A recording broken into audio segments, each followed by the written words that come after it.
அதிமுக ஆளுங்கட்சியாக இருந்த காரணத்தினால் இந்த பகுதியில் பல்வேறு விதமான தகுதித்தங்களை செய்தார்கள். அதற்கு முன்பு நடந்த நாடாளுமன்ற தேர்தலில் கதிரொருவாள் சின்னத்திற்கு எதிராக நின்று தோற்று போனவர் தான் ஆனந்தன்.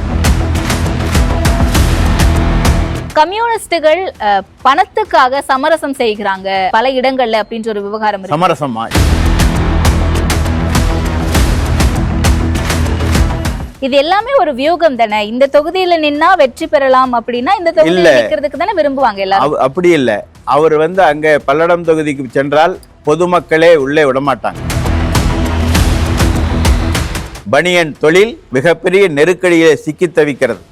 காரணம் ஒன்றிய அரசு இங்கே பொய்யான ஏதோ கவுண்டர் சமூகத்திற்கு எதிரான கட்சியை போல திமுகவை வர்ணித்தார்.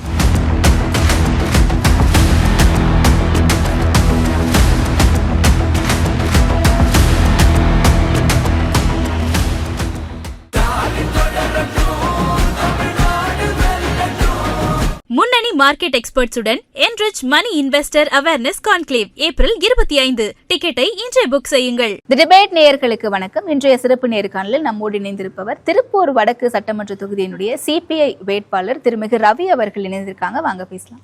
வணக்கம் சார். வணக்கம். 2016 தேர்தல்ல மக்கள் நல கூட்டணியில நீங்க தான் வேட்பாளரா இந்த தொகுதியில நிக்கிறீங்க. 2021 மதசார்பற்ற முற்போக்கு கூட்டணியிலும் நீங்க தான் வேட்பாளரா இருக்கீங்க. இப்ப இந்த முறையும் நீங்களும் வேட்பாளரா தேர்ந்தெடுக்கப்பட்டிருக்கீங்க.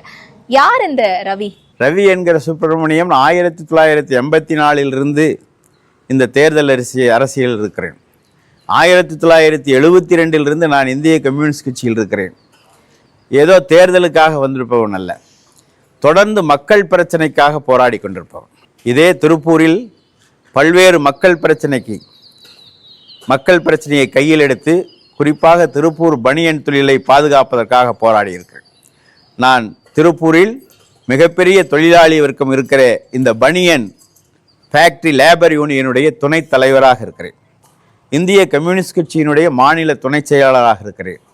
ஆகவே தொடர்ந்து மக்களுக்காக போராடி கொண்டிருப்பவன். திருப்பூர் மக்களுடைய அடிப்படை பிரச்சனைகள் என்ன, அவர்களுடைய கோரிக்கை என்ன, திருப்பூரில் இருக்கிற இந்த தொழிலினுடைய பிரச்சனைகள் என்ன, அவைகளை தீர்மானிப்பது, அதை நிறைவேற்றுவதற்கும் என்னென்ன செய்ய வேண்டும் என்பது எனக்கும் நான் சார்ந்திருக்கிற இந்திய கம்யூனிஸ்ட் கட்சிக்கும் தெரியும். அந்த வகையிலே தான் தொடர்ந்து மக்களுக்காக போராடி கொண்டிருக்கிறவன் என்கிற முறையில் இந்திய கம்யூனிஸ்ட் கட்சி என்னை தேர்வு செய்திருக்கிறது. எங்கள் கட்சியில் நாங்களாக விருப்ப மனு கொடுக்க முடியாது, நாங்களாக போட்டியிடுவேன் என்று கூட சொல்ல முடியாது. ஆகவே தொடர்ந்து மக்களுக்காக போராடி கொண்டிருப்பவன் என்கிற முறையிலும் மக்களுடைய பிரச்சனைகளை, குறிப்பாக இன்றைக்கு திருப்பூரில் இருக்கிற மிகப்பெரிய பிரச்சனை, தற்போது நிலவு வருகிற பிரச்சனை போக்குவரத்து நெரிசல். இந்த பிரச்சனையை தீர்ப்பதற்காக நாங்கள் தொடர்ந்து போராடி கொண்டிருக்கிறோம். அதே போல திருப்பூரிலே குப்பை பிரச்சனை வந்த பொழுது எங்களோடு கூட்டணியாக இருந்தாலும் நாங்கள் மாமன்ற உறுப்பினர்களாக இருந்து அந்த குப்பை பிரச்சனையை தீர்ப்பதற்கு அவர்களோடும் சேர்ந்து ஒன்றுபட்டும் போராடியும் அதை தீர்த்து வைத்திருக்கிறோம். இப்படி மக்களுக்காக தொடர்ந்து போராடுகிற காரணத்தால் இந்திய கம்யூனிஸ்ட் கட்சி என்னை நிறுத்தி இருக்கிறது, வேறொன்றுமில்லை. கடந்த தேர்தலையும் இந்த தொகுதியில போட்டுட்டு இருக்கீங்க, ஆனா வெற்றி அப்படிங்கிறது கை கெட்டாம போயிருக்கு. இந்த முறை மீண்டும் நீங்களே வேட்பாளரா களமிறங்கி இருக்கீங்க. களம் எப்படி இருக்கு சார்? கடந்த தேர்தலில் முதல்ல 2021 முன்னால் நடந்த தேர்தலில் நான் மக்கள் நல கூட்டணியின் சார்பாக போட்டியிட்டேன். 2வது தேர்தலில் அனைத்து இந்திய அண்ணா திராவிட முன்னேற்றக் கழகம் ஆட்சி பொறுப்பில் இருந்தது. அப்பொழுது திராவிட முன்னேற்றக் கழகத்தின் சார்பாக, அதனுடைய கூட்டணியின் சார்பாக, இந்திய கம்யூனிஸ்ட் கட்சியின் சார்பாக கதிரொருவாள் சின்னத்திற்கு போட்டியிட்டேன். அப்பொழுது அதிமுக ஆளுங்கட்சியாக இருந்த காரணத்தினால் இந்த பகுதியில் பல்வேறு விதமான தகுதித்தங்களை செய்தார்கள். ஆகவே அதற்கு முன்பு நடந்த நாடாளுமன்ற தேர்தலில் கதிரொருவாள் சின்னத்திற்கு எதிராக நின்று தோற்று போனவர் தான் ஆனந்தன். அவர் நிற்கவில்லை, வேறொருவர் நின்றார். ஆனால் அன்றைக்கு கொங்கு மண்டலத்தில் பொய்யான சில வதந்திகளை பரப்பிவிட்டு இந்த பகுதியில் ஏதோ திராவிட முன்னேற்றக் கழகம் கொங்கு மண்டலத்துக்கு எதிராக இருப்பதை போல ஒரு சதியை செய்து சில வாக்குகள் ஜெயிச்சார்கள், வெற்றி பெற்றார்கள். ஆனால் இந்த முறை 2024 நடைபெற்ற நாடாளுமன்ற தேர்தலில் இந்த தொகுதியில் கதிரறிவாள் சின்னத்தில் இந்திய கம்யூனிஸ்ட் கட்சியின் சார்பாக தோழர் சுப்பராயன் அவர்கள்தான் போட்டியிட்டார். அவரை எதிர்த்து நின்ற அனைத்து இந்திய அண்ணா திராவிட முன்னேற்றக் கழகம் 32,000 ஓட்டுக்கள் பின்தங்கி 32,000 ஓட்டுக்கள் அதிகமாக பெற்று வெற்றி பெற்றிருக்கிறார். அது மட்டுமல்ல, இன்றைக்கு தமிழ்நாட்டில் 5 ஆண்டு கால ஆட்சி இந்த திருப்பூர் தொழிலை பாதுகாப்பதற்காக திராவிட முன்னேற்றக் கழகத்தினுடைய முதலமைச்சர் எடுத்துக்கொண்ட முயற்சி, அதேபோல பெண்களுக்கும் பொதுவாக இருக்கிற ஏழை எளிய மக்களுக்கும் பல்வேறு நலத்திட்டங்களை முன்வைத்து அந்த திட்டங்களை நிறைவேற்றியிருக்கிற காரணத்தால் திருப்பூர் வடக்கு தொகுதியில் கடந்த நாடாளுமன்ற தேர்தலை விட அதிகமான செல்வாக்கு இன்னைக்கு மதச்சார்பற்ற முற்போக்கு கூட்டணிக்கு கிடைத்திருக்கிறது.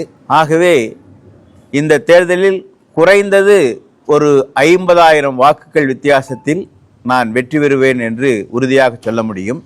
அது மட்டுமல்ல, என்னை எதிர்த்து போட்டியிடுகிற MSM ஆனந்தன் திருப்பூர் தொகுதியில் கடந்த முறை எம்எல்ஏவாக நிற்கவில்லை, பல்லடம் தொகுதியிலே தான் நின்றார்.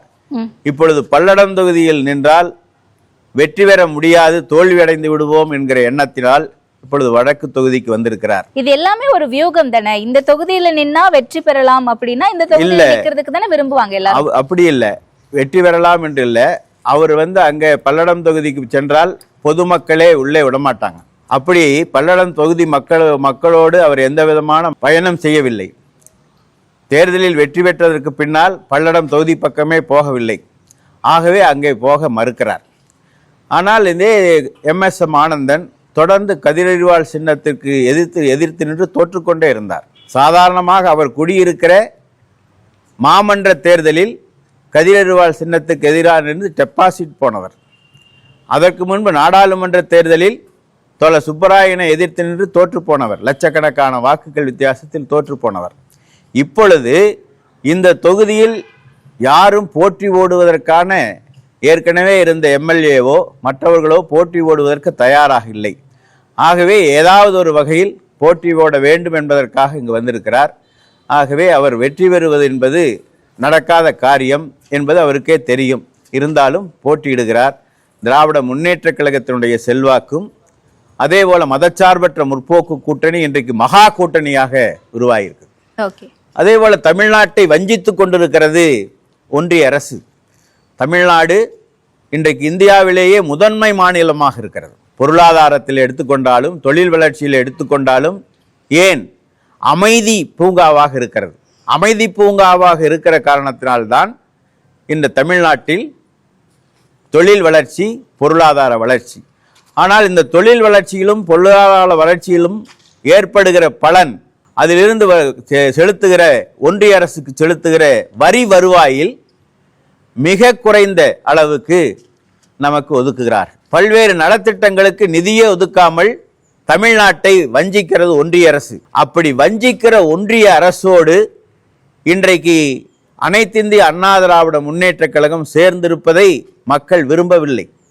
அவர்கள் சொல்லுகிற நயவஞ்சகமான திட்டங்களை, நயவஞ்சகமான சொற்களை மக்கள் நம்பவில்லை. ஆகவே வஞ்சகம் செய்கிற ஒன்றிய அரசை, பிஜேபியை வீழ்த்துவதும், அதற்கு துணை போய் நயவஞ்சகம் செய்கிற அதிமுகவை வீழ்த்துவதும் என்று தமிழக மக்கள் முடிவெடுத்திருக்கிறார்கள். அதேபோல திருப்பூர் பனியன் தொழில் மிகப்பெரிய நெருக்கடியை சிக்கி தவிக்கிறது. காரணம் ஒன்றிய அரசு. ஒன்றிய அரசினுடைய தவறான பொருளாதார கொள்கையால், பன்னாட்டு கம்பெனிகளுக்கு ஆதரவான கொள்கையால் சிறு குறு தொழிலான இந்தியாவுக்கு அதிக அந்நிய செலாவணியை ஈட்டித்தருகிற இந்த பனியன் தொழில் நசிந்து போய்விட்டது. அதனால் லட்சக்கணக்கான தொழிலாளர்கள் வேலையின்றி வதங்கி கொண்டிருக்கிறார்கள்.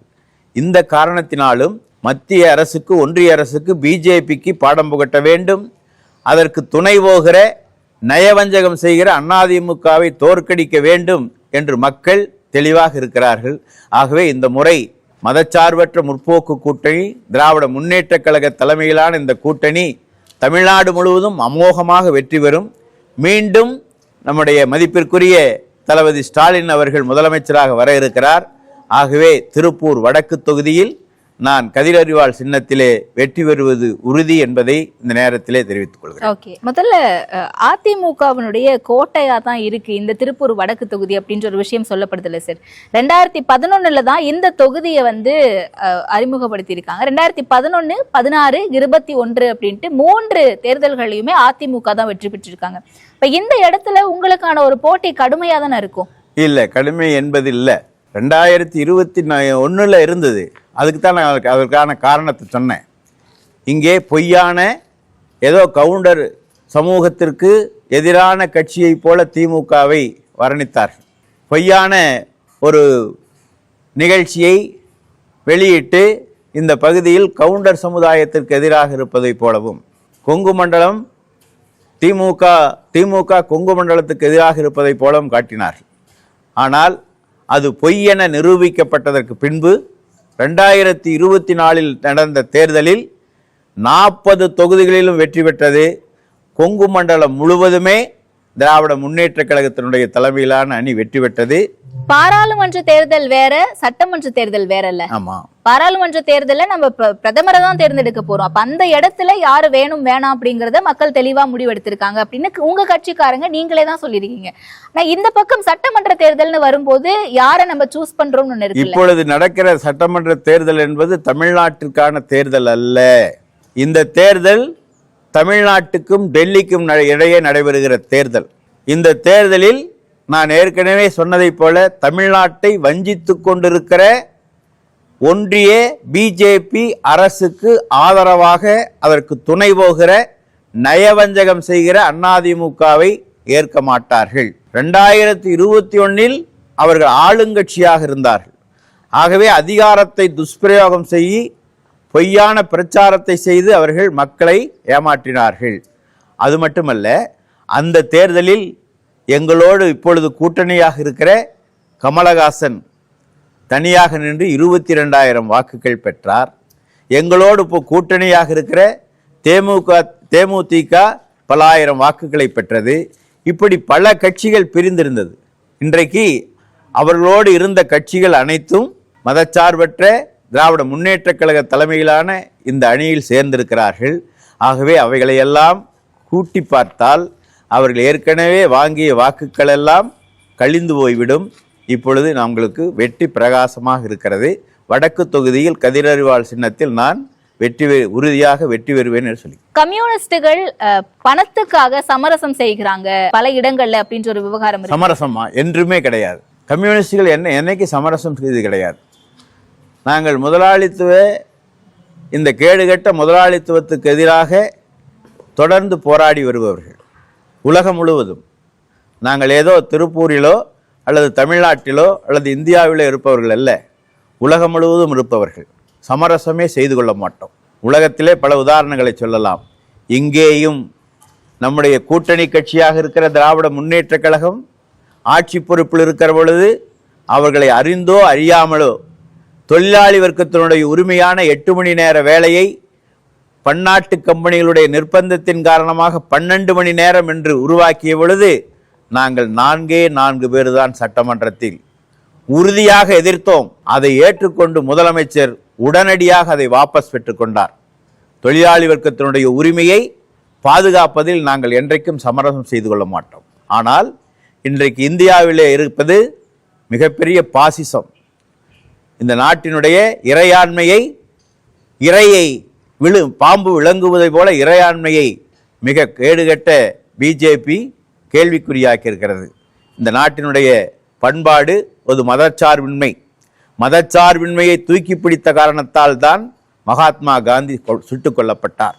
அப்படி பலதரப்பட்ட மக்கள், பல மதங்கள், பல மொழி, பல பண்பாடு கொண்ட இந்த மக்கள் வேற்றுமையில் ஒற்றுமையாக இருக்கிறார்கள். கிட்டத்தட்ட 20க்கும் மேற்பட்ட அமைப்புகள் இன்றைக்கு திராவிட முன்னேற்ற கழக தலைமையிலான இந்த அணியை ஆதரிக்கின்றன. இது ஒன்றே போதும். அது மட்டுமல்ல, அயோத்தியை போல தமிழ்நாட்டிலும் ஒரு கலவரத்தை ஏற்படுத்த வேண்டும் என்று திருப்பரங்குன்றத்தில் அவர்கள் சதி செய்தார்கள். நீதிமன்றத்தின் மூலமே சதி செய்தார்கள். ஆனால் மிக சதூரியமாக தமிழக முதல்வர் அவர்கள் அவர்களுடைய சதித்திட்டத்தை முறியடித்தார். அதற்கு காரணம் தமிழ்நாட்டினுடைய மக்கள். அங்கிருக்கிற இஸ்லாமியர்களும் இந்துக்களும் ஒன்று சேர்ந்து கலவரம் வராமல் தடுத்தார்கள். ஆகவேதான் அந்த பண்பாட்டை மக்கள் ஒற்றுமையை காப்பதற்காக நாங்கள் சமரசம் செய்து கொள்ளவில்லை. அந்த பிஜேபியை இன்றைக்கு மாபெரும் ஆபத்தாக இருக்கிற பாசிச சக்திகளை வீழ்த்துவதற்காக இந்த கூட்டணியிலே இணைந்திருக்கிறோம். அதை போல பலரும் இணைந்திருக்கிறார்கள். உண்மையில் இது தமிழ்நாட்டு மக்களுக்கும் டெல்லியினுடைய அந்த பாசிச சக்திகளுக்கும் எதிராக நடக்கிற போர். இந்த போரில் தமிழ்நாட்டு மக்கள் வெல்வார்கள், வெற்றி பெறுவோம் என்பதை தெரிவித்துக்